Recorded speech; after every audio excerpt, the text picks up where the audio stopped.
10th class. Today we are going to do our poem that is Dust of Snow, and this poem is written by Robert Frost. Dust of Snow poem is written by Robert Frost. And students, Robert Frost जो है वो एक ऐसे poet थे जो realistic थे, means realistic poet थे, means जो जितनी भी लाइफ में सोरोज होती हैं, ठीक है, सैडनेस होती है, हैप्पीनेस होती है, ये उन चीजों को एज इट इज अपनी पोएम में डिस्क्राइब करते थे, ठीक है। तो dust of snow, before starting the poem, tell me one thing, हमारी सोसाइटी में या फिर हमारे आसपास हम ऐसी चीजें देखते हैं, लाइक जब कैट हमारा रास्ता काट जाती है तो कहते हैं कि नहीं नहीं नहीं यहाँ से नहीं जाना, बिल्ली रास्ता काट गई, बुरा होगा, ठीक है। तो और जो क्रो होता है, कौवा, कहते हैं ना कौवा भी जो है वो उदासी का सिंबल होता है। तो ये चीजें जो है ये क्या है, ये हम ह्यूमन बींग्स के द्वारा ही बनाई गई है। ये चीजें कोई भगवान ने नहीं बनाई, ये चीजें हमने खुद ही बनाई है जो हमारे माइंड में बैठी हुई हैं। ये मैं आपको इसलिए बता रही हूँ बिकॉज रॉबर्ट फ्रॉस्ट जो है वो डस्ट ऑफ स्नो पोएम में इन सब चीजों को क्या कर रहे हैं, शेकर कर रहे हैं, मीन्स इन सब चीजों को गलत कह रहे हैं। अब वो क्या कह रहे हैं, कैसे कह रहे हैं, so let's read the poem. Open your book, that is First Flight. This poem is taken from your First Flight book, poem number 1, that is Dust of Snow. ठीक है, Dust of Snow means snow का गिरना, ठीक है। So let's read the poem. The way a crow shook down on me the dust of snow from a hemlock tree. Crow जो है, यहाँ पे क्रो को किसका सिंबल माना जाता है, क्रो को सिंबल माना जाता है डेथ का, ठीक है, ग्लूमी का, सैडनेस का।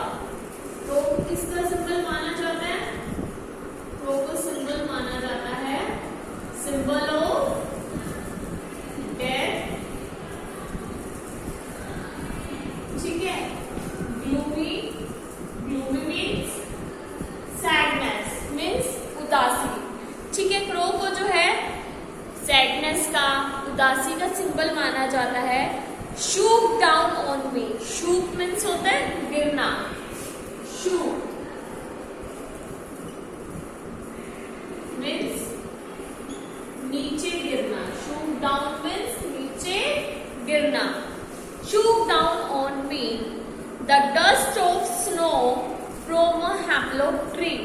Students, hemlock tree जो है वो कैसा ट्री होता है, hemlock tree एक poisonous tree होता है। कैसा ट्री होता है, hemlock tree is a poisonous tree। ये एक आपका poisonous plant भी बोल सकते हो आप, poisonous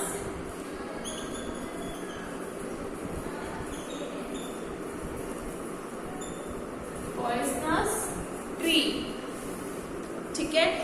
जैसे क्रो को उदासी का, ग्लूमी का, डेथ का सिंबल माना जाता है, सेम ऐसे ही हेमलॉक ट्री को भी अच्छा नहीं माना जाता। हेमलॉक ट्री कैसा ट्री होता है, ये एक पॉइजनस ट्री होता है, मीन्स एक जहरीला प्लांट बोल सकते हो आप, जहरीला ट्री बोल सकते हो। जैसे क्रो को अच्छा नहीं माना जाता, सेम एज हेमलॉक ट्री को भी अच्छा नहीं माना जाता। The way a crow shook down on me the dust of snow from a hemlock tree.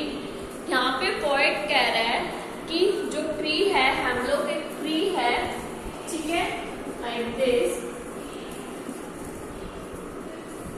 Hemlock जो है एक ट्री है और इसके ऊपर जो है कौन बैठा है, क्रो बैठा है। हेमलॉक ट्री को तो वैसे ही अच्छा नहीं माना जाता, इसके ऊपर क्रो बैठा हुआ है, ठीक है, और पोएट जो है वो इसके नीचे था। तो क्या हुआ, अचानक बर्फ। बर्फ कैसे गिरती है? बिकॉज हेमलॉक ट्री जो है वो एक ऐसा ट्री है, एक तो ये पॉइजनस ट्री है और इतनी ठंड है वहां पे कि ये ट्री जो है सारा स्नो से ढका हुआ है। मीन्स जैसे जब बहुत ज्यादा ठंड होती है, शिमला में देखते हो ना आप कैसे ट्रीज पर बर्फ आ जाती है, सेम ऐसे ही एज इट इज ये जो हेमलॉक ट्री है ये भी कम्प्लीटली बर्फ से ढका हुआ है, ठीक है। और पॉइंट जो है वो इसके नीचे होता है। अचानक होता क्या है, क्रो ऊपर बैठा होता है।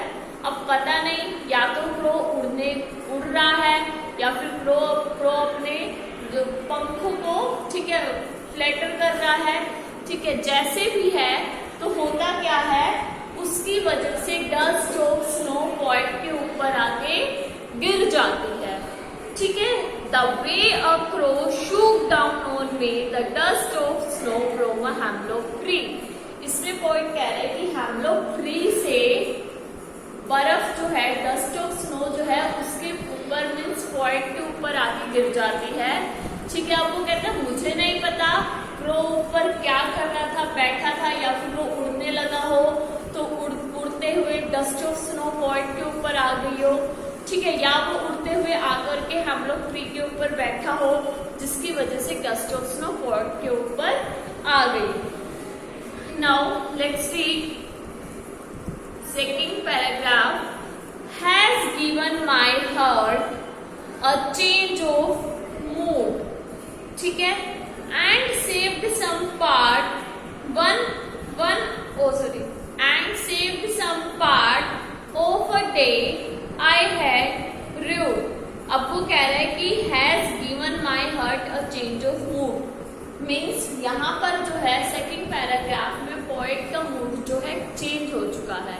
अब उसका मूड जो है किस हिसाब से चेंज हुआ है, जैसे हमने फर्स्ट पैराग्राफ में रीड किया था कि पोएट का मूड जो था वो कैसा था, सैडनेस वाला था, उदासी वाला था। क्यों था?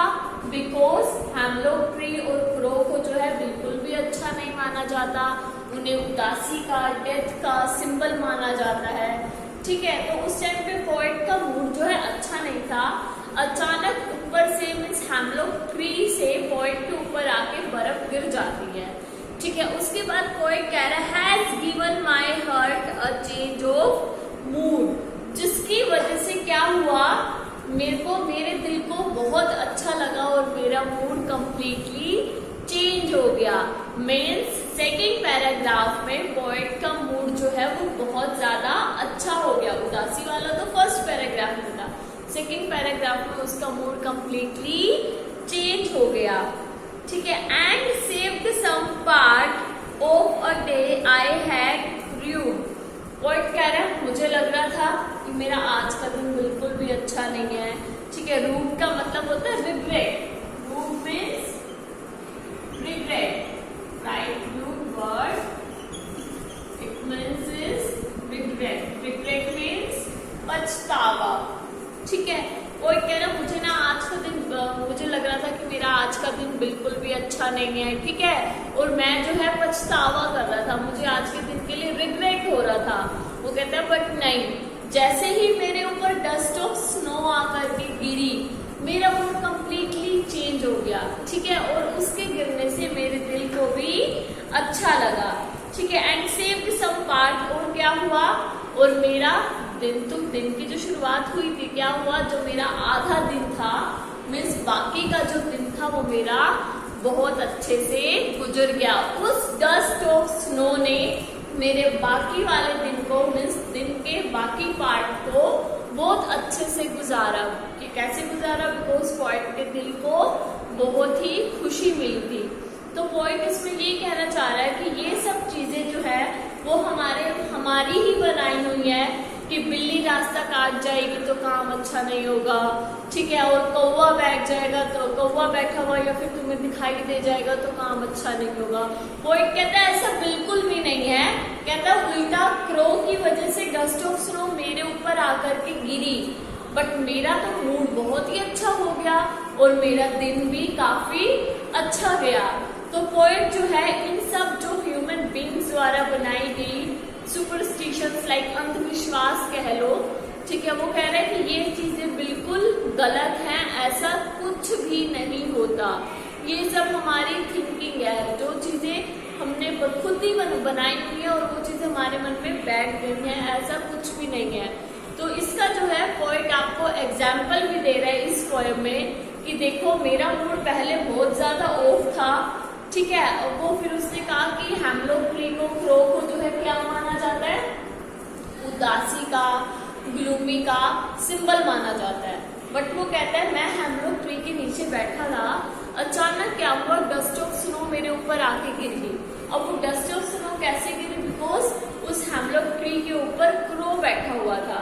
उसने कहा मुझे नहीं पता क्रो उड़ रहा था या फिर क्रो कहीं से उड़ के आके हेमलॉक ट्री के ऊपर बैठा था, जैसे भी था वो कहता है मेरे ऊपर क्रो की वजह से ही डस्ट ऑफ स्नो आकर के गिरी, और जैसे ही डस्ट ऑफ स्नो आकर के गिरी मेरे दिल को बहुत अच्छा लगा और मेरा मूड जो है वो कम्प्लीटली चेंज हो गया, जिसकी वजह से मेरा बाकी का दिन भी काफी अच्छा गया।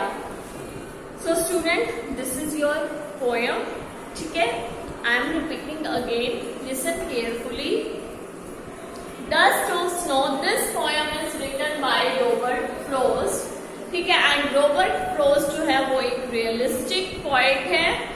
The way a crow shook down on me the dust of snow from a hemlock tree. इस पोएम में जो है, जो रॉबर्ट फ्रॉस्ट है, जो हम ह्यूमन बींग्स के द्वारा बनाई गई बातें हैं, सुपरस्टिशंस हैं, उनका कंप्लीटली, उनको उन चीजों को वो कंप्लीटली गलत कह रहे हैं। वो कह रहे हैं ऐसा बिल्कुल भी नहीं होता, ये सब हमारी बनाई हुई चीजें हैं जो हमारे दिमाग में बैठ चुकी हैं, बट ऐसा कुछ भी नहीं है। वो इन सब चीजों को गलत बोल रहे हैं, इन सब चीजों का विरोध कर रहे हैं, ठीक है। और रॉबर्ट फ्रॉस्ट जो है उनको वो जैसा सोचते हैं, चाहे वो उदासी का टाइम होता है, खुशी का होता है, एज इट इज वो उन चीजों को अपने पॉइंट में डिस्क्राइब कर देते हैं। तो फर्स्ट पैराग्राफ में रॉबर्ट फ्रॉस्ट कह रहे हैं कि हेमलॉक ट्री के ऊपर से डस्ट ऑफ स्नो मेरे ऊपर आके गिरी। हेमलॉक ट्री के ऊपर एक क्रो बैठा था, कौवा बैठा था, ठीक है, जिसकी वजह से डस्ट ऑफ स्नो मेरे ऊपर आके गिरी। अब मुझे नहीं पता वो ऊपर ट्री पर बैठ के क्या कर रहा था, या उड़ने लग रहा था, या उड़ते हुए ट्री पर बैठने आया था। तो रॉबर्ट फ्रॉस्ट कह रही है has given my heart a change of mood. उसी टाइम मेरे दिल को बहुत अच्छा लगा और मेरा मूड कंप्लीटली चेंज हो गया। And saved some part of a day I had rued, I had yes rued. उसने कहा जिस दिन को मैं गंदा समझ रहा था वो दिन मेरा इतना अच्छा हो गया कि मेरा दिन का बाकी पार्ट भी बहुत अच्छे से गुजरा, ठीक है, बहुत अच्छे से मैंने एंजॉय किया अपने दिन का बाकी part. So students, I hope you all have understand about the poem Dust of Snow, which is written by Robert Frost. And students, you must have to learn poet name also, ठीक है। आपके जो है exams में poet के name पूछे जाते हैं, तो आपको एवरी पोएम का, एवरी पोएट का नेम लर्न होना चाहिए। हो सकता है आपको पोएट का नेम दे दे, ठीक है, और 4 ऑप्शन दे दे, उनमें से पूछे आपसे कि ये रॉबर्ट फ्रॉस्ट ने इनमें से, ठीक है, कौन सी पोएम लिखी है। सो आपको पोएम के साथ साथ पोएट का नेम भी जरूर लर्न होना चाहिए। So student, I hope you all have understand about this poem dust of snow. तो मिलते हैं फिर नेक्स्ट वीडियो में। Till then bye, take care, stay